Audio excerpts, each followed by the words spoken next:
Good morning, student. In next video we are going to study the exact properties of the kingdom which we have discussed in a classification of living organism. That first kingdom Monera. इथे kingdom Monera मध्ये characteristic दिलेले आहेत. त्याच्या अगोदर इथे त्यांनी एक activity दिलेली आहे. Take a small drop of curd और बटर मिल्क. कर्ड म्हणजेच दही आणि बटर मिल्क म्हणजे ताक. On a clean glass slide dilute it with a little water. Carefully keep a cover slip. Observe it under a high power of compound microscope. What do you see? काय दिसेल? The moving small rod-like microbes are lactobacilli bacteria. पहा, याच्यावर तुम्हाला लक्षात येईल की दुधाचं दही होण्यासाठी जो बॅक्टेरिया लागतो, ॲज वी नो की there are two types of bacteria. One is a useful, another is a harmful. दोन टाईपचे बॅक्टेरिया असतात, काही चांगले आणि काही वाईट. तर दुधाचं दही होणं, त्याच्यापासून ताक, तूप हे तयार होणं, यासाठी हा मायक्रोब किंवा हा जो बॅक्टेरिया आहे तर महत्त्वाचा आहे. मग हा जो बॅक्टेरिया आहे त्याचं नाव आहे लॅक्टोबॅसिली. All type of bacteria and blue-green algae are included in the kingdom Monera. म्हणजे सर्वच बॅक्टेरिया आणि ब्ल्यू ग्रीन अल्गी म्हणजेच शेवाळ हे याच्यामध्ये येतं. पण इथे कॅरेक्टरिस्टिक महत्त्वाचे आहेत किंगडम मोनेराच्या, त्या तुम्ही लिहायच्या आहेत. फर्स्ट आहे all the organism are unicellular. आता याच्या अगोदरच आपण पाहिलं होतं what is mean by unicellular. Unicellular म्हणजेच काय? The organism which have only one cell are made up of one cell. जे एकाच सेल पासून बनलेले त्यांना आपण म्हणतो युनिसेल्युलर. सेकंड आहे they may be autotrophic or heterotrophic. What is mean autotrophic? Auto means making their own food. ते स्वतः बनवू शकतात, लाईक अल्गी. जर ग्रीन असेल, ग्रीन अल्गी, तर ते स्वतः बनवू शकतात, म्हणून इथे अल्गी. Or heterotrophic. हेटेरोट्रॉफिक म्हणजे which depends on another living organism. दुसऱ्यांवर जे डिपेंड आहेत त्यांना हेटेरोट्रॉफिक म्हणतो. मग किंगडम मोनेरामध्ये असलेले जे काही ऑर्गॅनिझम्स आहेत ते आयदर ऑटोट्रॉफिक असेल किंवा heterotrophic. These are prokaryotic cells without distinct nucleus or cell organelles. म्हणजे किंगडम मोनेरामध्ये असलेले जे सेल्स आहेत म्हणजे जे बॅक्टेरिया आहेत त्यांच्यामध्ये असलेले ज्या सेल्स आहेत त्या प्रोकॅरियोटिक टाईपच्या. ह्याच्या अगोदरच आपण पाहिलं प्रोकॅरियोटिक म्हणजेच ज्यांच्यामध्ये डिस्टिंक्ट किंवा वेगळा असा न्यूक्लियस दिसत नाही. Okay, so these are the three characteristic. Now example इथे भरपूर आहेत. पहा, स्ट्रेप्टोकोकस निमोनिया. आता हे निमोनिया होतो म्हणजेच काय? हे बॅक्टेरिया हेटेरोट्रॉफिक आहेत दुसऱ्या बॉडीवर. Clostridium tetany. त्याच्यानंतर ट्रेप्नोमिया पॅलेडियम. व्हायब्रो क्लोरेली. त्यानंतर स्टॅफलोकोकस ऑरेंज. त्यानंतर लिगोनेला निमोनिया. क्लॉस्ट्रिडियम बोटोलियमम. सॅल्मोनेला टायफी. मग हे जे एक्झाम्पल्स आहे यापैकी जे तुम्हाला योग्य वाटेल ते एक्झाम्पल तुम्ही लिहा. डायग्राम मात्र व्यवस्थित काढा, पेन्सिलने ड्रॉ करा. ठीक आहे. सेकंड किंगडम आहे protista. Again, prepare a temporary amount of 1 drop of pond water on a glass slide. Pond म्हणजेच डबके. डबक्यामध्ये ह्या पद्धतीचे मायक्रो ऑर्गॅनिझम किंवा बॅक्टेरिया असतात. Observe it under a low power and high power microscope. You will find some motile microbes with irregular shape. These are amoeba. Motile म्हणजे हलणारा, move करणारा, like mobile.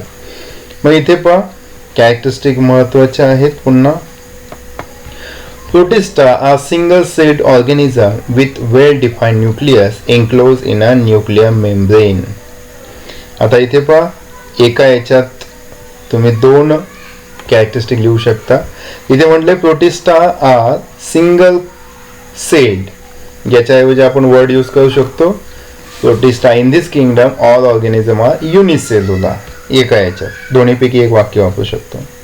With well defined nucleus enclose in a nuclear membrane. आता nucleus distinct असा कोणत्या सेलमध्ये दिसतो?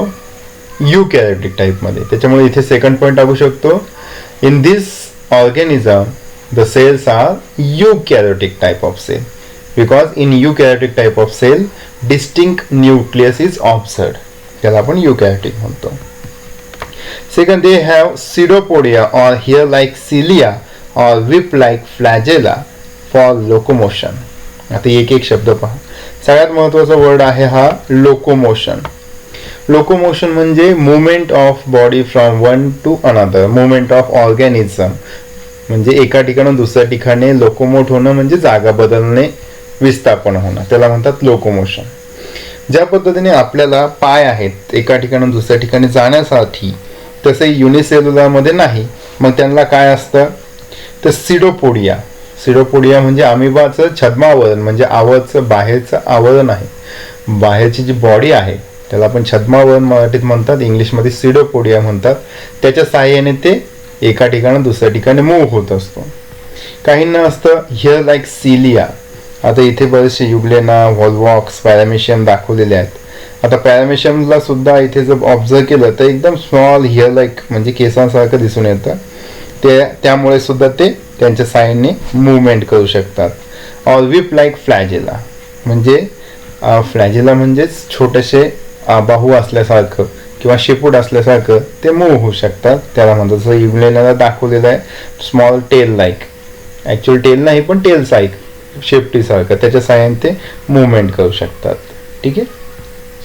Third, they are either autotrophs. For example euglena, volvox contain chloroplast. म्हणजे हे जे झोन आहेत, हा ग्रीन दिसतो, हाही थोडाफार दिसतो, हे दोन्ही काय आहेत ऑटोट्रॉपिक. ऑटोट्रॉपिक कारण त्यांच्यामध्ये क्लोरोफिल आहे, फोटोसिंथेसिस करू शकता and they can make their own food. Heterotrophs म्हणजे काही जे आहेत ते हेट्रोट्रॉपिक सुद्धा आहेत. For example amoeba, paramecium. इथे पॅरामेशियम चप्पल सोल लाईक, आपल्या पायाची चप्पलची सोल जे आहे त्यासारखं दिसतो. आणि अमिबा जो आहे त्याला कोणत्याही प्रकार शेप नसतो, इरेग्युलर शेप असतो, तो इथे दाखवलेला आहे. हा झाला second kingdom, protista. Third kingdom is a fungi. आता फंगी म्हणजे काय आपल्याला माहिती आहे, त्याला आपण म्हणतो बुरशी. बरोबर. आता आपल्याला माहिती ती कुठे येते, शिळ्या चपातीवर, शिळ्या भाकरीवर, पावावर, यांच्यावरती वाढते. That means they are also heterotrophic. याच्यावरून लक्ष देतं आपल्याला. इथे पहा, take a moist piece of bread और भाकरी and keep it in a container with a lid for 2 to 3 days. After 2 to 3 days, a fine cotton thread like tuft is found growing on the surface of the bread. Prepare a temporary mount of few threads from this culture and observe it under the microscope. म्हणजे 2 ते 3 दिवस शिळी भाकर, चपाती, भाकरी ही अशीच पडून दिली तर त्याच्यावर कापसासारखी बुरशी आल्यासारखं दिसतं. मग या बुरशीचं जर ऑब्झर्व केलं तर आपल्याला इथे जे स्ट्रक्चर दाखवलेलं आहे फंगीचं, त्यामध्ये आपल्याला हे दिसून येतं. पहा, फंगी डायग्राम महत्वाचे आहे. फंगीचे काय काय दिसतं तर पहा, इथे सगळ्यात बॉटमला आहे रायझॉइड्स. ज्या पद्धतीने झाडाला मुळे असतात त्यांना यांना सुद्धा रायझॉइड्स असतात, लाईक अ रूट्स. हे सुद्धा मुळांसारखं आहे, पण हे जे आहेत जसं झाडाचे मुळं काम करतात तसं हे पाव, बटर, भाकरीवर वाढतात. त्यांच्यामध्ये असलेले जे न्यूट्रिशन आहे ते सक करतात, ओढतात. त्याच्यानंतर इथे पुढे गेल्यानंतर आहे या दोघांना जोडणारा हायफा, दोघांना कनेक्ट करणारा हायफा. सगळ्यात बॉटमला आहे म्हणजे फुलासारखा भाग दिसतो, त्याच्या खाली ॲपोफायसिस म्हणजे एक सपोर्टिव्ह पार्ट आहे. त्याच्यावरती जे आहेत हे गोल, त्याला म्हणतात स्पोरेंजियम. आणि ह्या स्पोरेंजियमला खाली जो सपोर्टिव्ह पार्ट आहे देठासारखा त्याला म्हणतात स्पोरेंजिओफोर. म्हणजे याच्यातून ते स्पोर्स जे आहेत किंवा स्पोरेंजियम आहे ते वरती येतात. आणि हा जो खालचा भाग आहे एकदम सपोर्ट, कॉलोमेला. कॉलोमेला म्हणजे ज्याच्यावरती हे स्पोरेंजियम प्लेस आहे किंवा ठेवलेले आहेत. इथे पण आपण बऱ्याचशा वेळेस पाहतो की बुरशी काय येते किंवा ती कशा पद्धतीने डेव्हलप होते, आपल्या घरात तर आलेलं नाही. मग कशा पद्धतीने नीट ऑब्झर्व करा.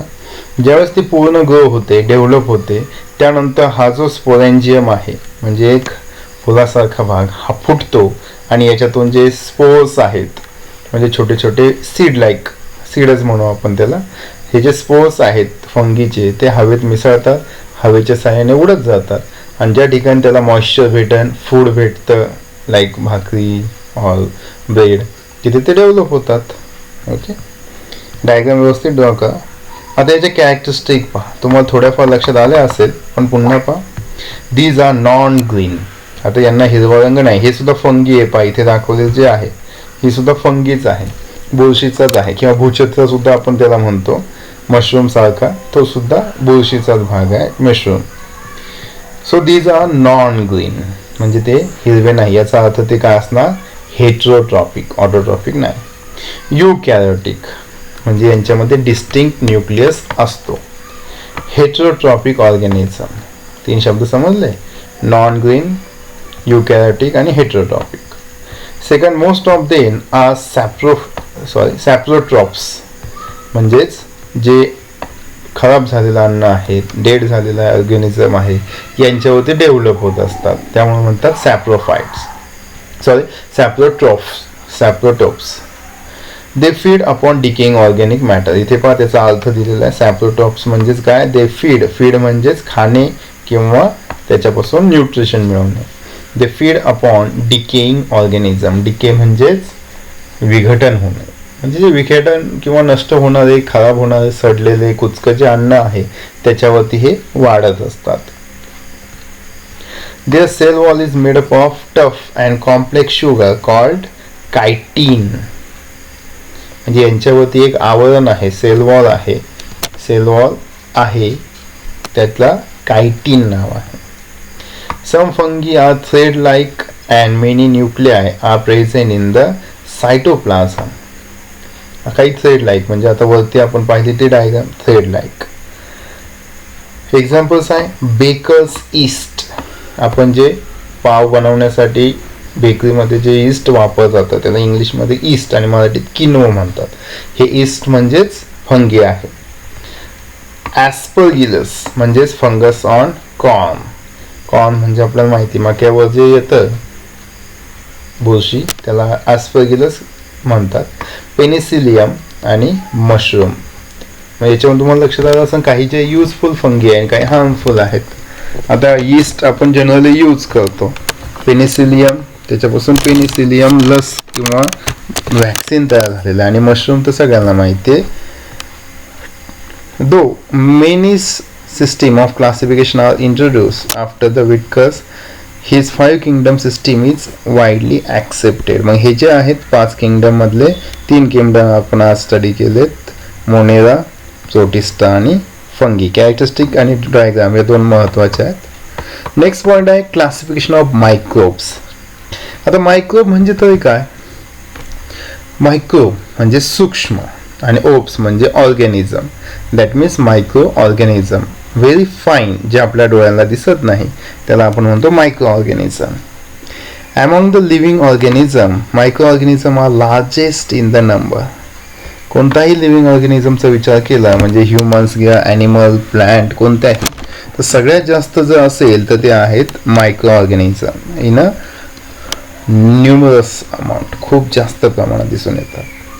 मग यांचं क्लासिफिकेशन कसं केलं आहे पहा. मायक्रो ऑर्गॅनिझम किंवा microbes are classified into again 2 types depend on cell type, prokaryotes and eukaryotes. पुन्हा प्रोकॅरियोट्स म्हणजेच काय, distinct nucleus is not observe. वेगळा असा न्यूक्लियस दिसत नाही त्याला म्हणतात प्रोकॅरियोट्स. आणि युकॅरियोटिक्स म्हणजेच the cell which having a distinct nucleus, ज्यांच्यामध्ये डिस्टिंक्ट वेगळा असा न्यूक्लियस दिसतो. बॅक्टेरिया, प्रोकॅरियोटिक्सचा आहे बॅक्टेरिया आणि युकॅरियोटिक्सचा आहे प्रोटिस्टा, फंगी आणि अल्गी. आता इथे महत्त्वाचं एक पॉईंट दाखवलेला आहे पहा.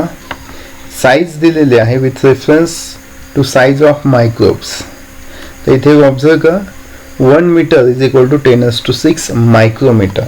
ज्या पद्धतीने आपण मीटरचं सेंटीमीटर करतो, सेंटीमीटरचं मीटर करतो, त्याच पद्धतीने इथे सुद्धा कन्व्हर्जन दिलेले आहेत. जसं 1 किलोमीटर म्हणजेच 1000 metre, 1 kilometre is equal to 1000 metre. आणि 1000 आपण आणखीन एका पद्धतीने लिहितो, तो म्हणजे 10⁻³ तसंच हे सुद्धा आहे. 1 metre is nothing but 10⁶ micrometre. आणि मायक्रोचं सिम्बॉल पहा, जो आपण यू लिहितो त्याला आणखीन एका बाजूने खाली डाऊन साईडला लेफ्ट साईडला एक रेष आलेली आहे. आणि 1 metre is equal to 10⁻⁴ nanometre. नॅनोमीटरला n म्हणजे नॅनो आणि m म्हणजे मीटर. ठीक आहे, दोन्ही लक्षात ठेवा, महत्त्वाचे आहेत. इतकी स्मॉल साईज बॅक्टेरियाची असते, इतकी स्मॉल म्हणजे मायक्रोमीटरमध्ये असते.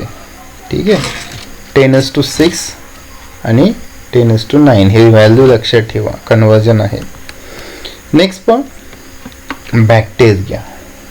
Again we have studied that bacteria are 2 types. One is a good another bad. दोन्ही टाईपचे असतात. पहा बॅक्टेरियाची साईज किती दिलेली आहे. Bacteria having a size of 1 micrometre to 10 micrometre. पहा किती फाईन आहे. 1 मायक्रोमीटर टू 10 मायक्रोमीटर म्हणजे 1 × 10⁻⁶. 10⁶ जर तिकडे होता तो इकडे डिवाइड केला तर 10⁻⁶ एवढा स्मॉल आहे. कॅरेक्टरिस्टिक पण युनिसेल्युलर. बॅक्टेरिया सगळे काय आहेत, युनिसेल्युलर म्हणजे सगळे सिंगल सेलने बनलेले आहे. इंडिपेंडंट, कोणावर डिपेंड नाही. Parasitic organism. पॅरासायटिक म्हणजेच जे डिझिजेस प्रोड्यूस करतात. Most importantly most bacteria, most सगळ्या नाही पण most of the bacteria produce disease, म्हणून parasitic organism. Sometime many bacteria together forms a colonies. Colony म्हणजेच वस्ती. म्हणजे आपण पाहतो की समजा मलेरिया झाला, टायफॉइड झाला, तर त्यांचे जे बॅक्टेरिया आहेत त्या इतक्या रँडमली वाढतात, काही दिवसात काही तासात इतक्या जास्त वाढतात. त्याचं कारण म्हणजे ते कॉलनीज तयार करतात, त्यांची वसाहती बनवतात आणि त्याच्यामुळे त्याच्या कारणास्तव आजारी पडलेला व्यक्ती लवकरात लवकर त्या डिझीजच्या आक्रमणात येतो. Bacterial cell is prokaryotic with cell wall but distinct nucleus or cell organelles are absent. Bacterial cell म्हणजे बॅक्टेरियाचे सेल जे आहे ते प्रोकॅरियोटिक आहे आणि प्रोकॅरियोटिकमध्ये सेल वॉल जरी असली तरी त्याच्यामध्ये डिस्टिंक्ट वेगळा असा न्यूक्लियस आणि सेल ऑर्गनेल म्हणजे व्हॅक्यूल वगैरे सुद्धा दिसत नाही. They reproduce by simple binary fission. They reproduce by simple binary fission म्हणजे काय, रिप्रोडक्शन म्हणजे काय, तर एकापासून 2 निर्माण होणे. That means the formation of new species असा अर्थ आहे. मग नवीन स्पेसीज तयार होतात आणि इथे मात्र बायनरी फिजन होतं. बायनरी म्हणजेच एकाचे 2 तुकडे होणे. सिम्पली फक्त 2 आहेत. आता समजा हा बॅसिल आहे, बॅसिलिसमध्ये मध्यभागी तुकडा होतो, एकाचे 2 तयार होतात, 2चे 4, 4चे 8 असे मल्टिप्लाय होत असतात. म्हणजे बॅक्टेरिया खूप फास्ट ग्रो होतं. In favorable conditions, bacteria grow vigorously and can double their number in 20 minutes. पहा, जर फेवरेबल कंडिशन असेल म्हणजे योग्य अशी अवस्था असेल तर त्यांची मल्टिपल किंवा डबलिंग रेट जो आहे तो फक्त 20 मिनिट्स आहे. 20 मिनिटात ते डबल होतात. 10,000 असं तर 20,000, 20 असं तर 40,000 इतक्या फास्ट ग्रो होत असतात. ठीक आहे. So these are the characteristic of bacteria. Example पहा, डायग्राम बी पहा. सर्क्युलर शेप आहे. Coccus, coccobacillus, bacillus, vibrio that is comma shape. Diagram तसे आहेत म्हणून. आणि एक आहे स्पायरल आहे म्हणून स्पिरिलियम. हे आहे बॅक्टेरियाचे एक्झाम्पल्स. नेक्स्ट आहे प्रोटोझोआ. पहा प्रोटोझोआ साईज अप्रॉक्सिमेटली 200 मायक्रोमीटर. पहा आणखीन स्मॉल आहे. प्रोटोझोआ आहे साईज अप्रॉक्सिमेट 200 म्हणजे बॅक्टेरियापेक्षा लार्ज आहे. बॅक्टेरियापेक्षा लार्ज आहेत. प्रोटोझोआस किंवा प्रोटिस्टा सुद्धा आपण त्याला म्हणतो. Protozoas are found in a soil, fresh water and sea water. म्हणजे याच्यामध्ये असलेले जे काय ऑर्गॅनिझम आहेत ते सर्व सगळीकडे सापडतात. मातीत सापडतात, फ्रेश वॉटरमध्ये म्हणजेच नदी तलावामध्ये सुद्धा आणि सी वॉटर किंवा मरीन वॉटर म्हणजे समुद्रामध्ये सुद्धा. Some are found in the body of other organism and are pathogenic. काही जे आहेत ते इतर अदर लिव्हिंग ऑर्गॅनिझमच्या बॉडीत आढळतात, सापडतात आणि म्हणून त्यांना म्हणतात पॅथोजेनिक. पॅथोजेनिक म्हणजे रोग निर्माण करणारे किंवा रोगजन्य असं त्याचा अर्थ आहे. म्हणजे आपण जे काय आजारी वगैरे पडतो त्याचं कारण म्हणजे हे पॅथोजन्स आहे. Again these are unicellular organism with eukaryotic cell. हे पुन्हा युनिसेल्युलर आहेत. आतापर्यंत जेवढे पाहिले ते सगळे युनिसेल्युलर्स होते. And with eukaryotic cell. There is a great variation in cell structure, organs of locomotion and modes of nutrition amongst protozoans. म्हणजे यांच्या प्रत्येकामध्ये वेगवेगळा प्रकार दिसतो. त्यांच्या सेल स्ट्रक्चरमध्ये असेल, लोकोमोशनच्या ऑर्गन्समध्ये असेल किंवा मोड ऑफ न्यूट्रिशन म्हणजे काय खातात कशा पद्धतीने. These organisms reproduce by simple cell division. आता पाय जसं तिथे बायनरी फिजन होतं एकाचे दोन, तसंच इथे सेल डिव्हिजन होतं म्हणजे एका सेलचे दोन सेल तयार होतात, त्याला म्हणतात सेल डिव्हिजन. ओके. एक्झाम्पल आहे amoeba paramecium. These are free living in a dirty water. ही जनरली खराब पाण्यामध्ये, गढूळ पाण्यामध्ये वाढतात. अमिबा पॅराशियम हे सुद्धा पॅथोजेनिक आहे. यांच्यामुळे सुद्धा डिसेंट्री वगैरे सारखे आजार होत असतात. नंतर आहे एंटामोबिया हिस्टोलायटिका. इट कॉजेस अमोबायसिस म्हणजे याच्यामध्ये सुद्धा आजारी पडतात किंवा आजार होतो. त्यानंतर प्लास्मोडियम व्हायवॅक्स कॉजेस मलेरिया. आपण बरेच वेळेस म्हणतो की मलेरिया हा डासामुळे होतो डासामुळे, परंतु त्याचा मुख्य जो बॅक्टेरिया आहे किंवा पॅथोजन आहे तो म्हणजे आहे प्लास्मोडियम व्हायवॅक्स. म्हणजे डासाचं जे पुढचं जे काय म्हणतो सकल म्हणू की ज्या ठिकाणाहून तो ब्लड सक करत असतो त्या सकलवरती हे जर असेल प्लास्मोडियम व्हायवॅक्स तर ते त्या आपल्या ब्लडमध्ये जाऊन मलेरिया होत असतो. युग्लेना, आणि युग्लेना आपण वरतीच पाहिला तो ऑटोट्रॉपिक आहे, तो स्वतःचं अन्न स्वतः तयार करू शकतो. Next fungi. आता फंगीचं आपण वरती सुद्धा पाहिलं होतं, पुन्हा पहा. Size approximately 10 micrometre to 100 micrometre. These are found on decaying organic matter and dead bodies of plants and animals. Fungi जे आहे ते जनरली डिकेइंग ऑर्गॅनिक, डिके म्हणजेच विघटन होणारे, खराब होणारे, नष्ट होणारे जे डेड ऑर्गॅनिझम आहेत, डेड बॉडीज असेल प्लांट किंवा ॲनिमल्सवरचे किंवा जे आपण सांगितलं भाकरी, ज्वारी, ब्रेड यांच्यावरती ते डेव्हलप होत असतात. These are eukaryotic organism म्हणजे यांच्यामध्ये डिस्टिंक्ट न्यूक्लियस आहे. Some are unicellular and other are visible with naked eyes. काही जे आहेत ते डोळ्यांना स्पष्ट दिसतात. आता बुरशी आपल्याला स्पष्ट दिसते. And some are not seen by naked eyes, काही दिसतच नाही. Saprotrophic absorb their food from decaying organic matter. आपण ते अगोदर पण पाहिलं की सॅप्रोट्रॉफिक म्हणजेच जे दुसऱ्या डेड ऑर्गॅनिझम मध्ये असलेले किंवा डिकेइंग ऑर्गॅनिक मध्ये असलेले जे न्यूट्रिशन आहे ते सक करतात. They reproduce sexually and asexually by cell division or by budding. म्हणजेच त्यांचं जे आहे पार्टनर असेल त्यावेळेस सुद्धा रिप्रोडक्शन होतं आणि विदाउट पार्टनर म्हणजे सेल्फ सुद्धा ते रिप्रोड्यूस करू शकतात. सेल डिव्हिजन म्हणजे एकाचे दोन होणं आणि बडिंग म्हणजे त्याला बड येणं. जसं आपण झाडाला कोंब येतो, बड त्याला म्हणतो आपण, त्याच पद्धतीने यांच्यामध्ये रिप्रोडक्शन होतं. एक्झाम्पल आहे बेकर्स ईस्ट, कॅन्डिडा आणि मशरूम. वरती आहे तेच, आपण दोन्ही एकत्र करू शकतो, सेपरेट लिहिण्याची गरज नाही. फंगी. Next algae. अल्गी शेवाळ. Size approximately 10 micrometre to 100 micrometre.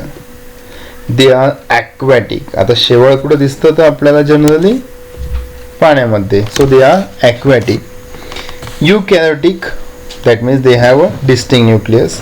Again unicellular autotrophic organism, that means they can make their own food. Photosynthesis is carried out with the help of chloroplast present in the cell. म्हणजे यांच्यामध्ये chloroplast किंवा chlorophyll pigment present असतं म्हणून ते फोटोसिंथेसिसने त्यांचं अन्न बनवू शकतो. एक्झाम्पल आहे chlorella and chlamydomonas. These are the example. Very few species of algae are unicellular and most of them are multicellular and visible with naked eyes. काही जे आहेत ते आता क्लोरेला सारखं जे आहे ते युनिसेल्युलर, बाकीचे जे आहेत ते मल्टीसेल्युलर असतात आणि डोळ्यांना सहजासहजी दिसतात, त्याला म्हणतो आपण अलगी किंवा शेवाळ. Next viruses. आता व्हायरसच्या बाबतीत आपण आता सध्या जास्तच ऐकतो, तो म्हणजेच कोविड-19 किंवा कोरोना व्हायरस. आता व्हायरस म्हणजे विषाणू, ऑर्गॅनिझम, मायक्रोब म्हणजे जीवाणू, हे दोन्ही फरक आहे. आता फरक हा आहे की जे जीवाणू म्हणजेच मायक्रोब्स आहेत ते ऑलरेडी लिव्हिंग आहेत, सजीव आहेत. Okay, that means they have a life, ते सजीव आहेत, ते रिप्रोडक्शन करू शकतात. आता व्हायरस काय, तर virus is nothing but a dead particle. तो एक प्रकारचा पार्टिकल आहे डेड, पण त्याची एक खासियत अशी आहे की त्या डेड जरी पार्टिकल असला परंतु त्याची मल्टिप्लाय किंवा तो मल्टिपल होऊ शकतो जर त्याला फेवरेबल कंडिशन भेटली तर. म्हणजे पहा size approximately 10 nanometre to 100 nanometre इतका स्मॉल आहे की जो डोळ्यांना दिसत नाही, त्याच्यामुळे आपल्याला कोरोना व्हायरस सुद्धा दिसत नाही. Generally, viruses are not considered as a living organism, or they are said to be organisms at the age of living and non-living. यांना काय म्हटलेलं आहे, organisms at the edge of living and non living, म्हणजेच ते जिवंतही नाही आणि मेलेले पण नाही, त्या दोघांच्या मध्ये. They are studied under microbiology. Viruses are extremely minute. They are 10 to 100 times smaller than bacteria and can be seen only with electron microscope. म्हणजे कंपाऊंड मायक्रोस्कोपच्या खाली आपल्याला दिसत नाही, त्यासाठी हवा इलेक्ट्रॉन मायक्रोस्कोप, इतका स्मॉल साईज आहे. They are found in a form of independent particles, म्हणजे ते पार्टिकल फॉर्म मध्ये आहेत, ते बॅक्टेरियामध्ये नाही किंवा बॅक्टेरिया नाहीत. Virus is a long molecule of DNA, that is deoxyribonucleic acid, or RNA ribonucleic acid covered by protein coat.